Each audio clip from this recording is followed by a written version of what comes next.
আশা করি সবাই ভালো আছেন। ব্লগ চ্যানেলে আপনাদের সবাইকে অভিনন্দন জানাই। চলে এসেছি আরও একটি নতুন ব্লগ ভিডিও নিয়ে। আজকে মঙ্গলবার আর ঘড়িতে বাজে এখন সকাল 8:30। আমি অনেক আগে উঠে গেছি। ওর আব্বু অফিস চলে গেছে, ওকে খাওয়া দাওয়া দিলাম, লাঞ্চ প্যাক করে দিলাম। আর কিছুক্ষণ আগে উঠলো আমার ছোট মেয়ে হানি। আর প্রিন্স বাবু কিছুক্ষণ আগে উঠেছিল, ওকে একটু থাবড়ে দিলাম, তো দেখছি আবার ঘুমিয়ে গেছে ওর বড় আপার পাশে। দুই ভাই বোনে ঘুমাচ্ছে। ওকে উঠালাম না, কারণ সারা রাত তো আপনাদেরকে আগে শেয়ার করেছি, সারা রাতও ঠিকঠাকভাবে ঘুমায় না। তো ভাবলাম যে যতটুকু ঘুমাচ্ছে ঘুমাক, কারণ খাওয়া দাওয়া যতই ভালো করায়, সাফিসিয়েন্ট ঘুম না হলে তো সেটার বিশেষ কোনো দাম নেই। তো আজকে সারা দিনের ঠাসা কাজ ডেলিকার মতোই। রান্না বান্না আছে, আমার পেন্টিং করা আছে, বাবুদের সেবা যত্ন, তাদেরকে ঠিকঠাকভাবে পরিচালনা করা, খাওয়া দাওয়া দেওয়া। তো এর কিছু কিছু অংশ আমি আপনাদের সঙ্গে শেয়ার করতে থাকবো। আশা করছি আপনাদের ভালো লাগবে। তো এখন মেন কাজ হলো আমার প্রিন্স বাবুর খাবারটা তৈরি করে নেওয়া।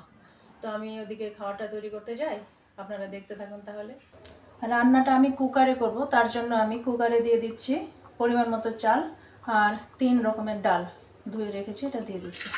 কাটা বিনস আর গাজর, হাফ চামচ আদা রসুন থেঁতো করা আদা রসুন দিলে টেস্ট ভালো হয়।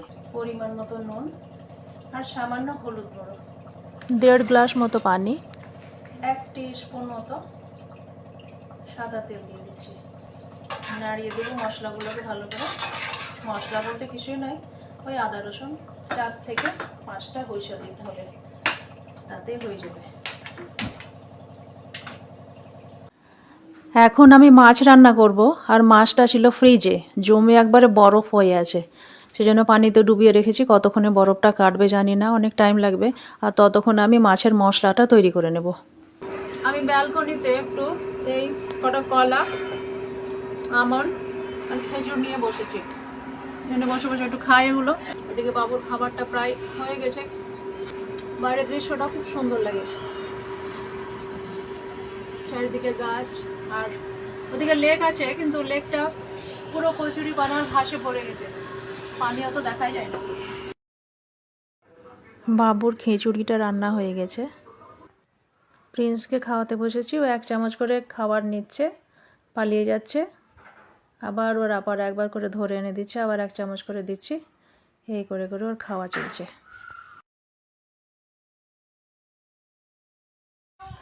বাবুর খাওয়া হয়ে গেছে, এবার একটু ডান্স এক্সারসাইজ চলছে। আর ওদিকে আমি নুন হলুদ দিয়ে মাছটা রাখা আছে, রান্না করে নিয়ে যাই। কড়াইয়ে তেল গরম হয়ে গেছে, একে একে আমি মাছগুলো তেলে দিয়ে দিচ্ছি।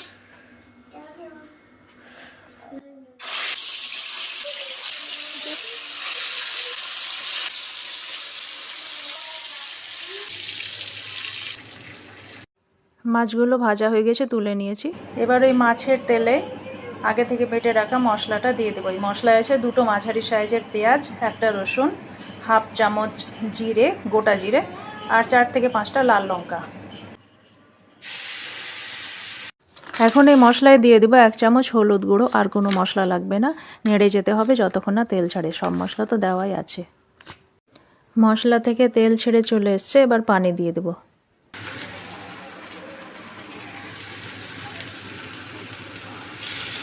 পানি দিব যেমন ঝোল চাই সেরকম, স্বাদ মতো লবণ দিয়ে দিচ্ছি।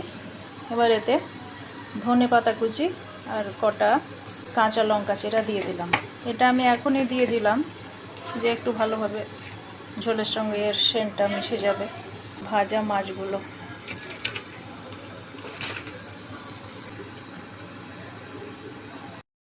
ঢাকনা ঢেকে মোটামুটি 3 থেকে 4 মিনিটের মতো রান্না করে নেব। রুই মাছের ঝোল রান্না হয়ে গেছে, আর কালারটাও বেশ সুন্দর এসছে। আজকের লাঞ্চে ছিল মুরগির মাংস কষা, আলু বেগুনের ঝাল আর রুই মাছ রান্না। তো বন্ধুরা, আজকের ভিডিও এ পর্যন্তই। ভিডিওটি কেমন লাগলো কমেন্টের মাধ্যমে জানাবেন। ভালো লেগে থাকলে পরিচিত বন্ধু বান্ধবদের সঙ্গে, আত্মীয় স্বজনের সঙ্গে ভিডিওটিকে শেয়ার করবেন। আবার হাজির হব নতুন কোনো ভিডিও নিয়ে।